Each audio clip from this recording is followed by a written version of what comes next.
Hello and welcome to Doubles and Trebles. I've got SD with me. He's on the screen. You can just see the top half of his head with a beautiful background from Haydock. But it's not Haydock we're here to talk about. It's one of the best cards of the year at Ascot. This goes up in my estimations every year, this King George Day. It's absolutely excellent. There's two racers later in the day that we're not even going to get to preview that are good Class 2 handicaps. So, SD, good to have you here. We're going to go straight in. Always good to be here. The King George is the feature of the day and the feature of probably the summer for some people. Group 1 mile, 4 furlongs, the clash of the 3-year-olds and the 4-year-olds, which didn't used to happen, but now looks to be back in fashion. We've got a select field of 6. All of them have won a Group 1 except for one, and the one that didn't was a Shorehead second in a Group 1 on her last start. So you're going to set the scene for me for the King George, which is worth well over £1 million at Ascot at 3:35 this Saturday. Well, it's a clash of the 3-year-olds and the 4-year-olds, you say, but there's no 4-year-olds running, so there's a good start. Yes, it's a lovely race, isn't it? I mean, it's you won't remember because you were merely a sperm in your daddy's what's it, but you know, Swain and Monsieur and Harbinger, they do rather rhyme off the tongue. Galileo and to an extent, since last year there was a cracking race, and we've had some really good finishes to this. You remember when Enable beat Crystal Ocean a few years ago. So what's going to win? Well, look, I think you start at the 3-year-old. You've got Emily Upjohn, for Johnny G, who she should have won. I think it's generally accepted she should have won the Oaks. Frankie's on with all his, bluster and testosterone on, but Tuesday didn't do a lot for the form, did it? And the question is, what did she beat? I suspect she's a very, very good horse. And my thought after Epsom was the Derby form was better than the Oaks. So yes, Westover's won the Irish Derby since, but if you take Tuesday out, to an extent, he beat Trees. So of those two, yes, I'd be going for Emily Upjohn. But there are some better older horses in there. So let's go down the card, and I will come to my conclusion. Takeda Tasso, of course, won the Arc, but needs alls to be seen to best effect. Pile Driver's a group, well, just about a Group 1 horse. Maybe I'm being a little harsh there, but I don't think we'll be good enough. I've seen Paul Keeley, big Paul Keeley's put Broom up in the weekend. Now, I can't get out of my head with Broom at all.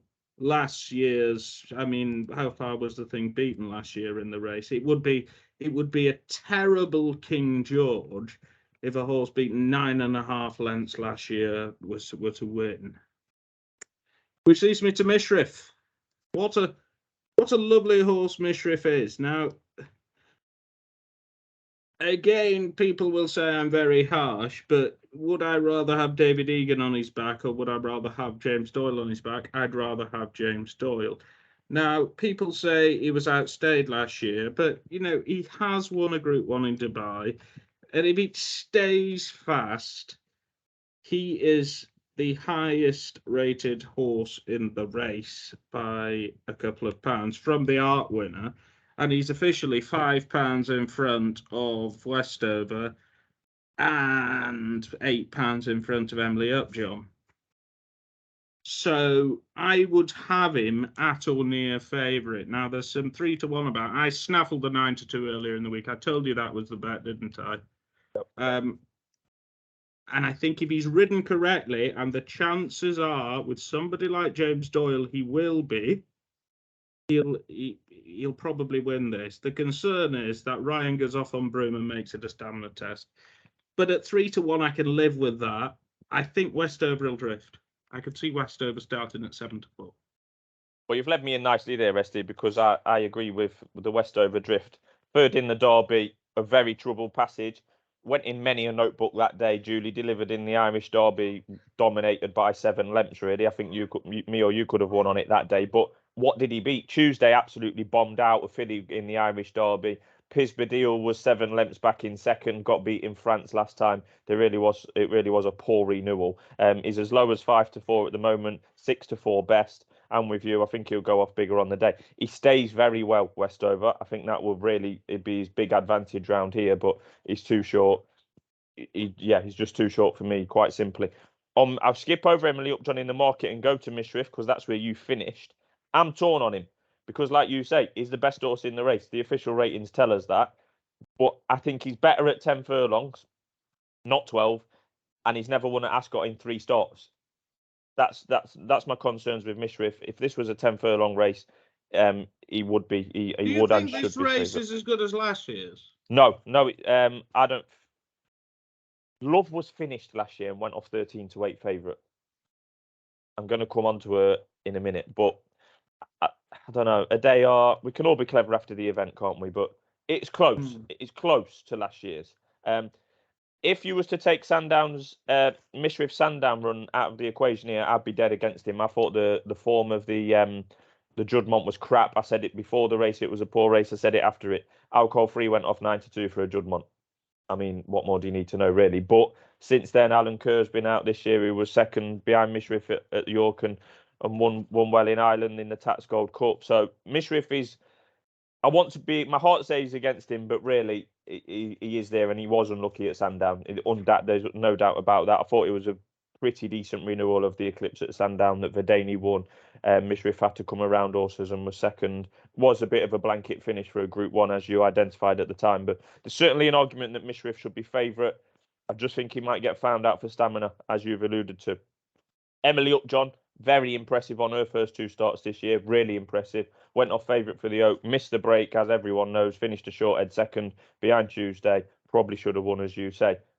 She would have been long odds on for the Irish Oaks, which she was declared for last Saturday. But then Desert Crown came out with this race, and plans were then changed. They blamed it on travel arrangements. I don't believe a word of it, and I think neither do you. I like that they've come here. This is a better race, obviously. And Gosden's got a good record in this race with 3-year-old fillies. In Naples, won it 3 times. One of the was it 3 times? Yeah, 3 times. Yeah. One of them as a 3-year-old. Garuda won this as a 3-year-old, having won the Oaks. Emily Upjohn would be the bet for me at the moment. She's 11-4. Mishriff's a danger. Westover's too short. Of the ones at bigger prices, we've got the bloody Arc winner at 14-1 for a King George. I mean, that's a statement in itself. Does that mean that the top 3 in the market are miles better than him, or does it mean that we're still not sure how good Torquato Tasso is? 72-1 winner at Longchamp last year. I know a fella who backed it. That was like a absolute swamp, and there's absolutely, he isn't going to get that this weekend. There's no doubt he beat all the right horses in the Arc. Hurricane Lane, Adayar, Tanawa was second. He beat all the right horses. Snowfall was in there as well. But was it lucky or a genuine top-notch performance? We don't really know because the quality of German racing. It was a top-notch performance in Ida-type ground. Yeah, it's a bad ground. But with this horse, he doesn't have time. He doesn't often have chance to prove how good he is because the German racing isn't quite up to scratch, and he's not got the chance to post big form figures on home turf. We're going to find out on Saturday. His biggest problem is surely the ground. He's never raced on anything with firm in the description. As we've said, Longchamp was soft as you like last October. He's almost certain to be quick at Ascot this Saturday, despite them chucking a fair bit of water on. Connections must think he'll be okay on it because it's an expensive way to find out. They're travelling all the way over to Ascot from Germany. They must think he's going to be okay. The weather forecast has been well documented this week. That is for sure. So, I mean,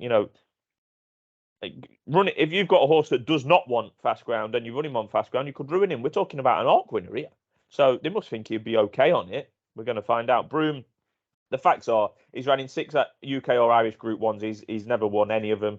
He's just short of being a proper Group 1 horse in this country and island. And this is a proper Group 1 race.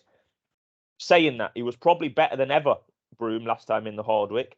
Wasn't a very deep race. So I'm not completely ranting him off, but Brian Moore, anything he rides around Ascot, I thought he was fantastic at the Royal Meeting this year. He's on Broome. You've already alluded to it. He could try and nick it from the front. That's not an advantage for people like Mishriff, who are not, guaranteed strong stayers at the trip. Pile Driver's the 28-1 outsider.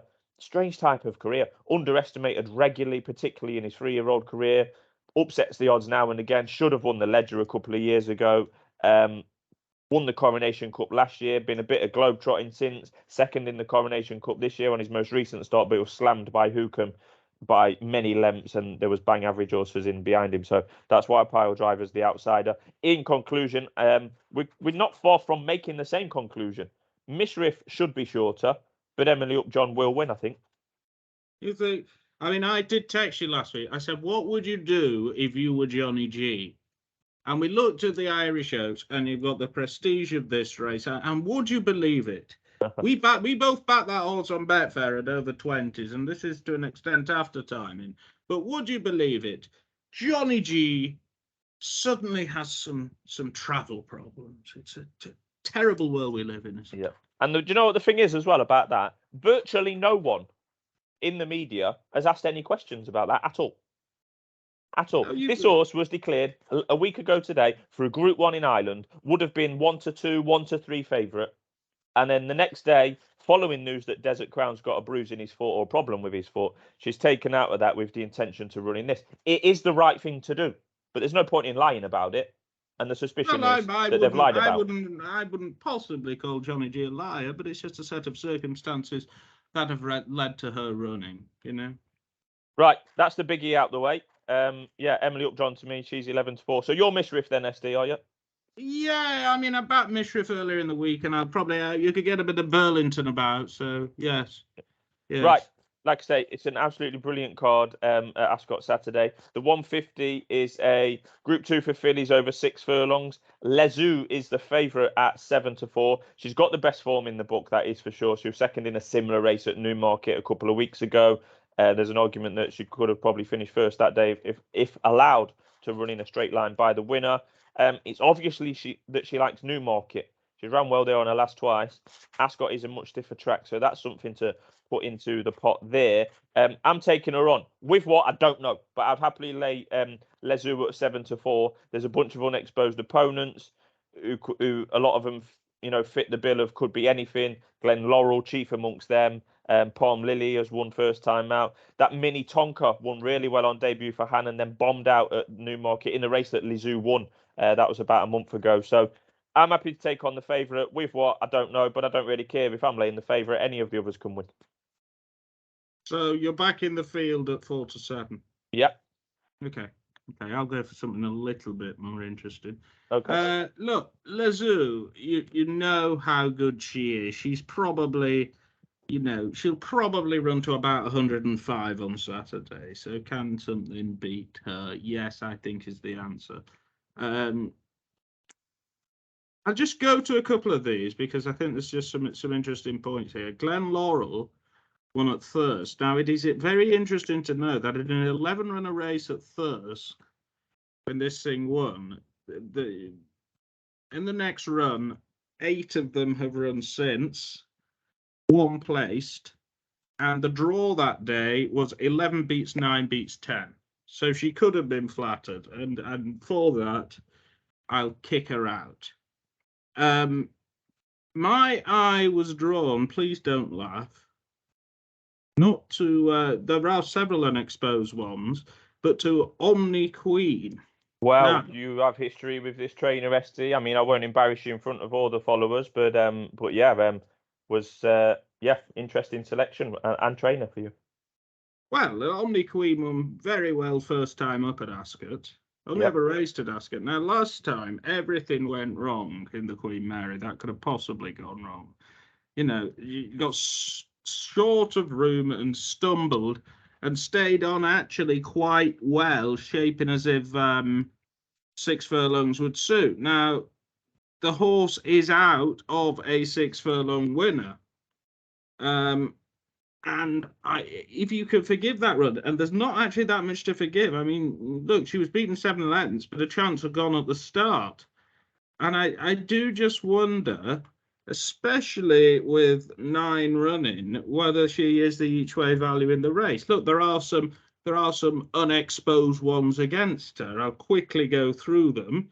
Royal Charter won okay at Newmarket, wasn't particularly fancied. Not that much has come out of the race. It'd be lovely to see Maureen Haggis in a Laura Ashley attire. Palm Lily won very, very well at Kempton. And it wouldn't completely surprise me, actually, if Palm Lily won for Ralph Beckett or Rafe or whatever his name is, Arthur Scargill. Minnetonka, you know, Minnetonka won well at Salisbury, but that effort behind Lezoo, I mean, I can't see why she should beat Lezoo. Tinter's won a couple of egg and spoon races on the sand. I've done Glen Laurel. Cuban Mistress just keeps getting beaten every time she runs. I think we know she's about a 90 rated horse. Wouldn't completely surprise me if Breege won well. Won really well at Weatherby first time up, and then wouldn't be the first horse not to act around Ponte and fell out the gates last time. It would completely surprise me if Breege ran well, but I do like the Loughnane horse at the prices. Let's just see what he is at the moment. 18 to 1, SD, 18 to 1. I wouldn't. 18. Yeah. I'll play that each way. Yeah, I like it. I like it. I'm taking on the Fab. You're going with Omniqueen. Yeah, quite like it. On to the 225, the 1 mile Valiant Stakes again for fillies, but the older ones this time. This is really straightforward. You've already accused me of an unoriginal selection. Well, this isn't much better because I think Zanbaq 2 to 1 wins this.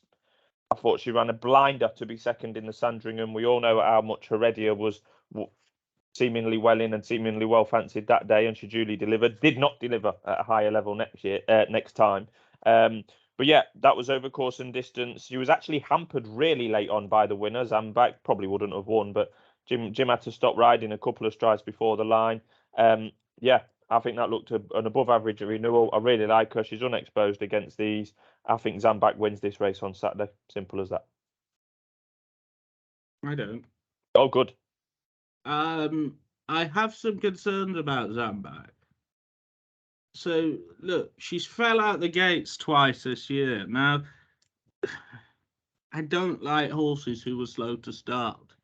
You're instantly on the back foot and you're at a disadvantage. I was at Haydock when she won, and I was not impressed with her at all, although obviously she did a lot more next time. And my hunch is that she enjoyed weaving through horses in the Sandringham. I mean, on official ratings, she's a chance, but I thought she was plenty short enough, and I thought there was enough in here to take her on with. I mean, the German horse November has won a Group 2 at Dusseldorf. It was fourth in the Duke of Cambridge. I mean, it really didn't. That's not great form, I have to Went from say. the front that day, didn't it? In the Duke, did it? Went from the front. I have no idea who the jockey is. René Pichulet. Nice. No idea who that is. Look, Jumbly's, funnily enough, ran in Germany last time. Was second, of course, in the Fred Darling. I couldn't really have that. I didn't really like Oscula because I'm not sure that she stays a mile. I wouldn't be surprised if Roger's other one won this. Fine gesture. He was completely unexposed. Yeah. Look, won at Weatherby first time up, and then absolutely you will not see an easier winner all year. Okay, she was 2 to 5, but it was a quick time when she won at Windsor, and she wazzed up by 10 lengths. Now, I thought that she would get black type in time when I saw that run, and I'm prepared to chance her in a race like this where I think there's plenty of question marks, not least against the favourite, who you think's an absolute certainty. Well, she's 10 to 1, the gesture, SD. So you're going 18 to 1 in race 1, 10 to 1 in race 2, and you're likely to be on a big price in race 3 because there's just a note about race 2 I was flowing there. Just a quick note: there may be a pace battle in the race. Snooze You Lose has one way of running, and if he goes to the front again with November, that went to the front. Oscula has front run before, so you want something that's gonna stay certainly. And unfortunately, Kind Gesture has front run before, but I'm just hoping Andrea is sensible. Good jockey is Andrea, starting to be back in fashion again. He is actually, yeah. Right, so I'll start my bridge to the next section again. I would like to say I was flowing quite nicely there. What you got to remember or look out for this week, SD, 2:25. You've got Holly Doyle riding a horse called Jumbly, and 3 o'clock you've got Holly Doyle riding a horse called Jumby. So very, very similar. Both ridden by Holly Doyle and both in with a chance. The 22 runner handicap, 7 furlongs, international stakes. I know you like this race, SD. There's plenty By in the here. winner last year, I put it up on here. What was it called? It was Hamdam's horse. I forgot what it was. Aldari. Aldari. No, it wasn't Aldari. It was. I remember phoning you from the track with something that we. Hold on, let's have a look. Past winners. It was definitely Hamdam's horse. I do remember that. Danya went up yeah, at 92, and I put it up at 8. Yeah, I do remember that. I'll give you credit there. Well, there's no Hamdan horses in there this year, from what I can see. There's one for me. Well, what I would say, first before we go into the selections, slight concern about potential draw bias. The Victoria Cup in May, which is pretty much the same race as this, just in May, was dominated by eye draws. 27, 26, and 28 filled the first 3 places. Just a second, there's somebody at my door. Oh, excellent. I will fill. There didn't appear to be a significant draw bias at the Royal meeting, so hopefully that continues. But there was very much a draw bias race, the Victoria Cup, here in May. I like Aratus. He's 16-1. You can get fancy each way terms online up to 7 places. Aratus for Clive Cox won a couple of really good races in August last year. And this year's been a bit of a write-off, to be honest. He's ran in a daft 3-runner race at Leicester. A listed race, came last in of 3 there. Then had no chance in the aforementioned Victoria Cup because he was drawn away for it. Then travelled well for a long time in the Hunt Cup before the gas tank emptied. That was over a mile. He's back down to 7 here. I think he's a really quite interesting runner. And Tom Marquand, the second best jockey in Britain, is riding. I think that's significant as well. I do quite like Aratus. I will give a honourable mention, but not a selection, to Ear. Last year for George Bowie was talked up as being a well-handicapped horse, didn't quite get it going, but he returned at Doncaster a couple of weeks ago. No, was it Doncaster or Yarmouth? Somewhere? Yarmouth. And won quite well. So he's one to look out for, but he's going up in the handicap, as a few of these are. That's what happens when you're in races. But I like Aratus. That's the bet for me. Each way, 16-1, 6 places available with best odds guaranteed as we speak. Now, SD, 22 runners to choose from. Well, I'm going to put 3 up. Oh, my goodness gracious. So, well, yeah. So I've laid one at 7-4. You know, you're telling me I'm taking on the field at 4-7, and now you're putting up 3 in a race. Well, I'm putting 3 in a 22-runner race up. I mean, it's not very often we get big fields these days, is it? So this is an absolute treat. But there's nothing wrong with British racing. Don't worry about it. Nothing wrong with British racing whatsoever. Lovely Jumby. There's a nice tagline for you. That was crap, wasn't it? Look, I agree with you. I think Air to Air will win this. Right, okay. Yes, I do. I think that he has the potential to go a lot better than a mark of 95. You know, I'd have Ross Orion's on it. I'd have rather had Jamie on. I really would. I think Jamie is absolutely suited to this horse. Ross Orion has never ridden it, but apart from that, look, wants fast ground, 7 furlongs, tick, tick, tick, and I think he's got a lot in hand. I would have him as favourite. He's 8-1, 5 places each way there. One SD, Ear to Ear. I would back him on the Jimmy Durante because what is he on Betfair now? I would probably play with him on Betfair because I'm pretty sure. I think he should be favourite, and I think he'll win. But that doesn't mean there's not value elsewhere in the race. I'll quickly run through some of the other contenders. Fresh, look, James Fanshawe. You need to wait for soft ground for this horse. Okay, okay. Bless him's a chance. Chief of Chiefs will probably finish 3rd, 4th, or 5th, but never wins these. Look, Aratus I half get, but I'm not exactly enamoured with him. Ropey Guess will run his race again. Star of Orion hasn't been in any form. Dark Shift, I'm concerned about going back in trip, and you know Jumby's got the cheap pieces on, and ultimately he was third last time. He was third the time before. He's hardly going forward at a rate of knots. I thought there were two who were very, very interesting at massive prices here. One is Tammani, who I think you can get 66s for. Now, what this horse I think wants is 7 furlongs and fast ground. He won very well at Redcar. He won pulling a cart at Redcar by 2 3/4 lengths. It's only £6 higher, and if he reproduces that, he's got a chance. Now, his trainer, David O'Mara, let me just count this up. 1, 2, 3, 4. He's had 6 winners from his last 1, 2, 3, 4, 5, 6, 7, 8, 9. He is absolutely on fire, David O'Mara. And that's why I think 66-1 is too big. Far too big. Nice. That's 2. Is that 2 you've given me or 3? I've given you 2. Right, come on then. I'm sure you will like the third one, who is also a massive price, and is called Top Secret. 40-1, 5 places on that one. Yeah. Now, yep. I will give you the narrative on this because it's I think the case to make for this horse is fairly easy. He was second to Murab first time up at Newbury. I don't think Epsom will have suited him next time. I back Murab. And he bombed at Salisbury last time, but that was over a mile with Nicola Curry on, drawn somewhere near the cathedral. This horse is 2 from 3 at Ascot. He has Hayley Turner on. Loves the straight track. He's only had 16 runs. Now, Hayley Turner on the straight course at Ascot is pretty good.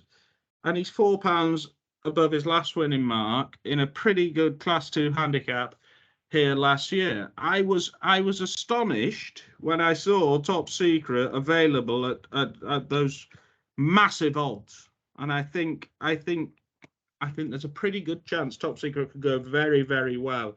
That 40-1, I mean, it depends who you can get on with, doesn't it? But he is 40s general, and you can get 6 places in the village. Just go to your local Betfred betting shop, and I'm sure, I don't know what the place terms are. The problem, of course, is with Fred, that half of the time the advertised place terms online are different to the ones in the shop. Good heavens. They're trying to shut the betting shops down. Actually, SD, I like the Top Secret angle. I'll give you that. Yes. I haven't disagreed with you much today, which is a shame, really. I prefer to disagree with you. Oh, God, there's somebody else at the bloody door. Leave it outside, please. Right, what's the nap then, SD? Come on, best bet Saturday, the ones that we've been through. I don't want any bloody York or anything like that. The ones that we've been through. No, I did. Let me just quickly. I didn't do any of the meetings. Look, I was surprised Saga was 15-8 in the 4:45. I think he'll be a lot shorter than that. He's a bet at 15-8. An absolute bet. What's the nap? No, I'll go Top Secret at the prices. Yep, fair enough. I'm going to go with Zanbaq. I'm going to back Zanbaq. I'm going to back Emily Upjohn. I'm on Aratus each way. Yep. That'll be where I'm playing. Is there a nap? Yes. Probably not. I'm lucky to be there. So are you, SD. And I'll see you. I'll see you on the weighing room steps about an hour before the first race. Yes, you'll see me there. Excellent. Right, thanks for tuning in. Pie Man will be back with some darts action as always, and we've got a Goodwood preview to come as well. So we'll speak soon. Cheers. Yes. Good evening. Bye bye.